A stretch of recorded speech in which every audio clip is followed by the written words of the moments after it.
نحمدہ ونصلی علی رسولہ الکریم اما بعد۔ حضرت وہب بن منبہ رحمۃ اللہ علیہ فرماتے ہیں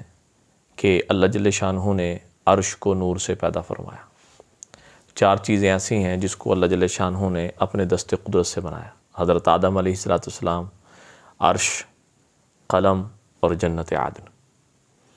اور عرش کو اللہ پاک نے نور سے پیدا فرمایا، اور اس کی ترتیب یوں ہے کہ عرش کے ساتھ کرسی، اللہ کی جو کرسی ہے جس کے بارے میں قرآن میں آتا ہے وسع کرسیہ السماوات والارض، اللہ کی کرسی نے زمین آسمان کو گھیرے میں لیا ہوا ہے۔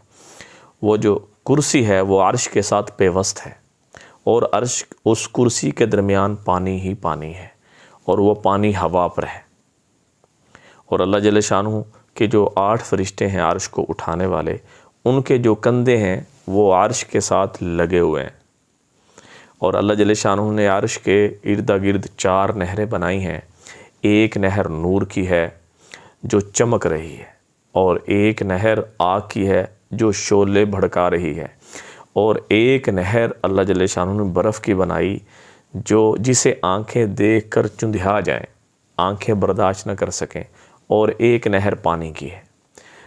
ان نہروں میں اللہ کے فرشتے کھڑے ہیں، اور کھڑے ہو کر اللہ کی تسبیح اور اللہ کا ذکر کر رہے ہیں۔ اور اسی طرح اللہ جل شانہ نے عرش کے نیچے ایک سمندر بنایا ہے۔ عرش کے ایک کونے میں، ایک طرف کونے میں ایک سمندر بنایا، جس سمندر کی ایک لہر اتنی بڑی ہے کہ 7 آسمان اور 7 زمینیں اس کے اندر سما جائیں۔ اور پھر اللہ جل شانہ نے اس عرش کے نیچے ایک شہر کو آباد کیا، ایک شہر ایسا آباد کیا کہ جس کے محلات، جس کے گھر اللہ نے نور کے بنائے، اس کے درخت اللہ نے نور کے بنائے۔ یعنی ایک پورے شہر میں جو سہولیات ہیں، یعنی مکمل پورا ایک شہر اللہ جل شانہ نے نور کا بنایا ہے، نور کا۔ اور فرمایا کہ عرش کے نیچے 70,000 عالم ہیں، 70,000 عالم کہتے ہیں دنیا کو۔ اور یہ جو ہماری دنیا ہے یہ ایک عالم ہے، یہ ایک عالم ہے، اور اس طرح کے 70,000 عالم ہیں جو عرش کے ساتھ اس طرح لٹکے ہوئے ہیں جیسے کہ درخت کے اوپر پھل لٹکے ہوتے ہیں، ایسے لٹکے ہوئے ہیں۔ اور پھر اللہ جل شانہ نے عرش کی زبانیں بنائی۔ زبانیں کتنی ہیں کہ جتنی اس ساری کائنات کی مخلوقات ہیں اس سے کئی گنا زیادہ اللہ نے عرش کی زبانیں بنائی ہیں، اور وہ اس زبان سے اللہ کا ذکر اور تسبیح کر رہے ہیں، اللہ کا ذکر اور تسبیح کر رہے ہیں۔ اور فرمایا کہ اس مخلوقات کے، یعنی کائنات کی مخلوقات کا اندازہ آپ اس طرح لگا لیں کہ جو جنات ہیں اور انسان جنات کا 10واں حصہ ہے۔ تو یعنی تحقیق کے مطابق کہ انسانوں کی جو تعداد تھی، پہلے تو 7.25 ارب کہی جاتی تھی، تو اب تقریباً جو انسانوں کی تعداد ہے، انسانوں کی جو ایک یعنی اندازہ لگایا گیا وہ یہ ہے تقریباً 8.25 ارب انسانوں کی ساری دنیا کے اندر تعداد ہے اس وقت، 8.25 ارب، یعنی 8 ارب لگا لیں تو، کیونکہ یہ جنات کا 10واں حصہ ہے تو جنات 80 ارب اس دنیا میں موجود ہیں، 80 ارب جنات موجود ہیں۔ کتنا زیادہ جنات کی تعداد ہے۔ اور جنات اور انسانوں کو ملائیں تو جو یہ انسان اور جنات ہیں، خشکی کے جتنے جانور ہیں ان جانوروں کا یہ انسان اور جنات 10واں حصہ بنتا ہے۔ تو مثال کے طور پہ اگر فرض کر لیں کہ 8 ارب انسان لگائیں اور 80 ارب جنات لگائیں تو یہ بن گئے 88 ارب، یعنی 90 کر لیں تو گویا کہ جو جانور ہیں اس دنیا پہ، اس دنیا کے جو جانور ہیں وہ 900 ارب بنے، 900 ارب بنیں گے تو پھر یہ انسان اور جنات 10واں حصہ بنتے ہیں۔ اور اسی طرح ان سب کو جمع کر لیا جائے، یہ سارے کے سارے جمع ہو جائیں تو یہ پرندوں کے اعتبار سے یہ پرندوں کا 10واں حصہ بنتے ہیں۔ تو گویا کہ پرندے 9,000 ارب بن گئے، یعنی اس دنیا میں پرندوں کی جو تعداد ہے وہ 9000 ارب ہے، 9000 ارب۔ پھر ان سب کو جمع کیا جائے، انسانوں کو، جنات کو، جانوروں کو اور پرندوں کو، ان سب کو جمع کر دیا جائے تو باہری مخلوقات کے اعتبار سے، مخلوق کے اعتبار سے تو یہ سارا کا سارا یہ 10واں حصہ بنتا ہے، 10واں حصہ بنتا ہے۔ تو اس اعتبار سے جو سمندری مخلوق ہوئی تو اس کی 9 لاکھ ارب، 9 لاکھ ارب اس کی تعداد ہے۔ بلکہ ایک تحقیق کے اعتبار سے کہ ایک حصہ خشکی ہے، 3 حصہ پانی ہے۔ تو اگر یہ اس طرح ہو جائے، یعنی ایک جگہ پڑھا کہ اگر ایسا ہو جائے کہ ساری دنیا سے اناج غلے ختم ہو جائیں، ساری دنیا 100 سال تک سمندر جو ہے یہ ساری دنیا کو پال سکتا ہے۔ اللہ نے اس کے اندر اناج اور غلوں کی وہ صلاحیتیں، وہ جانور اللہ پاک نے ایسے ایسے پیدا کیے ہیں جو ساری کی ساری دنیا کے بسنے والے جتنے انسان ہیں 8 ارب انسانوں کی خوراک بن سکتا ہے سمندر۔ اب ان سب کو ملایا جائے تو یہ سمندری جانوروں کے اعتبار سے 10واں حصہ بنتا ہے۔ تو اس اعتبار سے وہ پھر جو اللہ پاک نے اس دنیا کے اندر فرشتے مقرر فرمائے ہیں، جو فرشتے مقرر فرمائے ہیں، اس اعتبار سے یہ سارے کی ساری مخلوقات ان کا 10واں حصہ بنتی ہے۔ تو یہ بن گئے 90 لاکھ ارب، 90 لاکھ ارب فرشتے اس ساری کی ساری کائنات کے نظام کو چلا رہے ہیں۔ یہ ایک اندازہ لگایا جا رہا، اور اسی طرح ان سب کی مقدار انسان کی، جنات کی، خشکی کے جانوروں کی، پرندوں کی، سمندر کے جانوروں کی اور دنیا کے فرشتوں کی لگائی جائے تو یہ پہلے جو آسمان پر فرشتے ہیں اس اعتبار سے یہ سارے کے سارے 10واں حصہ بنتے ہیں۔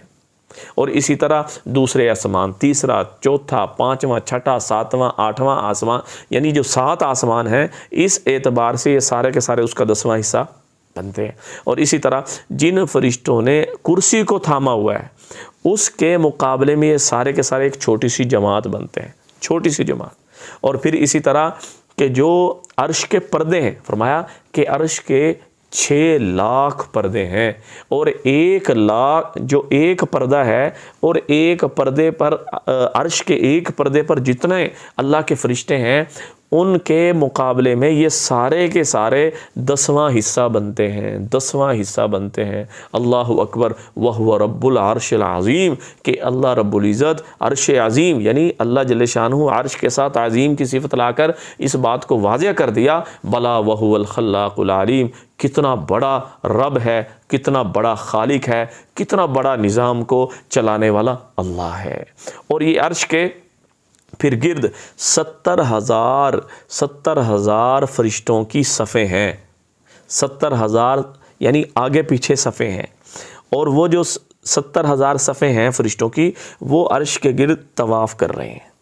ایسے عرش کے گرد طواف کر رہے ہیں، ایک سیدھی اور ایک جو ہے نا جی ایک یعنی الٹی۔ جب یہ آپس میں عرش کے گرد طواف کرتے کرتے ملتی ہیں تو جو 70,000 صفیں ہیں وہ لا الہ الا اللہ کہہ رہی ہیں، اور دوسری 70,000 صفیں وہ اللہ اکبر کہہ رہی ہیں، اللہ اکبر کہہ رہی ہیں۔ اور ان کے پیچھے 70,000 فرشتوں کی صفیں اور ہیں، جب وہ ان کی اس لا الہ الا اللہ اور اللہ اکبر کو سنتی ہیں وہ کہتی ہیں سبحانک وبحمدک انت الذی لا الہ الا انت الاکبر ذخر الخلائق کلہم، اللہ اکبر، کہ اے اللہ تو پاک ہے، ساری تعریفیں تیرے لیے ہیں، تیرے علاوہ کوئی الہ نہیں، تجھ سے بڑا کوئی نہیں، تیرے پاس ساری مخلوقات کے بے شمار خزانے ہیں، بے شمار ذخیرے ہیں، لا متناہی لا تعداد فرشتوں کی تعداد۔ فرمایا اتنے فرشتے، فرمایا کہ اتنے فرشتے ہیں، حدیث میں آتا ہے اتت السما، کہ آسمان چرچراتا ہے، وَهُوَ حَقٌّ لَهَا أَن تَعِطَ، اور آسمان کو حق ہے کہ وہ چرچرائے، کہ آسمانوں کے اوپر فرشتوں کی اتنی تعداد ہے، اتنی تعداد ہے جس کا اندازہ بھی کوئی، یعنی ایک بلشٹ کے بقدر، یعنی ایک حدیث میں آتا ہے ایک بلشٹ کے بقدر، اور ایک میں آتا ہے ایک بال کے برابر بھی جگہ ایسی نہیں جہاں اللہ کے فرشتے عبادت نہ کر رہے ہوں، کوئی رکوع میں ہے، کوئی سجدے میں ہے۔ اب ان کی نماز کیا ہے؟ یوں نہیں ہے جیسے ہماری 5 نمازیں ہیں، اللہ نے ہماری 5 نمازیں ہمارے اوپر فرض کی ہیں، اب اس کے لیے بھی ہم دیکھ رہے ہیں کہ کتنا تگ و دو کرتے ہیں اور کتنی کوشش کرتے ہیں اور کتنی فکر کرتے ہیں۔ ہاں جی، ان 5 نمازوں میں کتنی یعنی ہماری سستی ہو جاتی ہے، لیکن فرشتوں کی ترتیب کیا ہے کہ انہوں نے جو قیام میں ہیں انہوں نے قیامت تک قیام میں رہنا ہے، جو رکوع میں ہیں انہیں قیامت تک رکوع میں رہنا ہے، اور جن کی سجدے کی تشکیل ہو گئی وہ سجدے میں ہیں، قیامت تک سجدے میں ہی رہیں گے۔ اللہ اکبر۔ فرمایا کہ اللہ جل شانہ نے اتنے بڑے بڑے فرشتے بنائے ہیں، اتنے بڑے بڑے فرشتے بنائے کہ عرش کے جو سمندر ہے اور وہ جو نہریں ہیں اس میں سے ایک فرشتہ اللہ کا اتنا بڑا ہے کہ جب وہ اس میں داخل ہوتا ہے تو اس پوری نہر کو بھر دیتا ہے،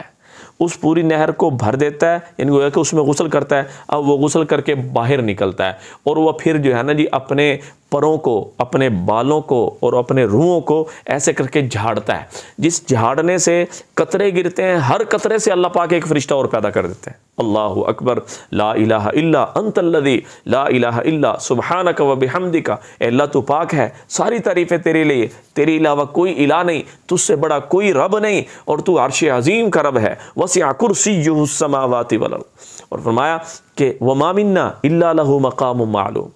ہاں اللہ نے جو فرشتے بنائے ہیں ان کی جو تعداد ہے کوئی نہیں جان سکتا، کوئی نہیں جان سکتا، کوئی پہنچ نہیں سکتا، کوئی پہنچ نہیں سکتا۔ اور فرمایا جس طرح بیت اللہ ہے اس کے بالکل بالمقابل بیت المعمور ہے، وہ بیت المعمور اللہ پاک نے بنایا، اور اس بیت المعمور کے اندر 70,000 فرشتے ایک وقت میں داخل ہوتے ہیں، اور 70,000 فرشتے داخل ہو کر نکلتے ہیں، یعنی جب سے وہ بنا ہے اس وقت سے کہ لے کے اب تک اور قیامت تک، یعنی روزانہ کے اعتبار سے، ہر منٹ اور سیکنڈ کے اعتبار سے اس کے اندر فرشتے داخل ہو رہے ہیں اور نکل رہے ہیں، لیکن جو داخل ہوئے نکلے ایسا نہیں ہے کہ دوبارہ ان کی باری آ جائے، ان کی باری نہیں آ سکتی۔ اللہ لا متناہی اللہ کے فرشتے ہیں۔ فرمایا میں بات کر رہا تھا کہ 70,000 جو صفیں ہیں وہ ان کو جب یہ سنتی ہیں لا الہ الا اللہ، اللہ اکبر کہتے ہوئے، تو یہ پڑھتے ہیں سبحانک و بحمدک انت الذی لا الہ الا انت الاکبر زخر الخلائق کلہم، یہ پڑھتے ہیں۔ اور پھر اس کے بالکل پیچھے فرشتوں کی 1,00,000 صفیں ہیں جنہوں نے اپنے ہاتھ جو ہیں یہ گردن پہ ایسے کیے ہوئے ہیں اور کندھوں پہ رکھے ہوئے ہیں، وہ اللہ کے فرشتے ہیں، وہ اللہ کے ایسے فرشتے ہیں کہ جو ایسے کر کے، اور وہ جو ہے نا اللہ کی ذکر اور تسبیح میں مصروف ہے۔ فرمایا کہ ان کے سر سے لے کر پاؤں تک بال ہیں، اون ہے، روئیں ہیں اور پر ہیں۔ اللہ اکبر۔ اور فرمایا کہ ان کے یہ جو آبرو ہیں، ان دونوں کے درمیانی جو فاصلہ ہے وہ 300 سال کا فاصلہ ہے۔ اللہ اکبر، اتنے بڑے بڑے فرشتے، اور ایک کان کی لو سے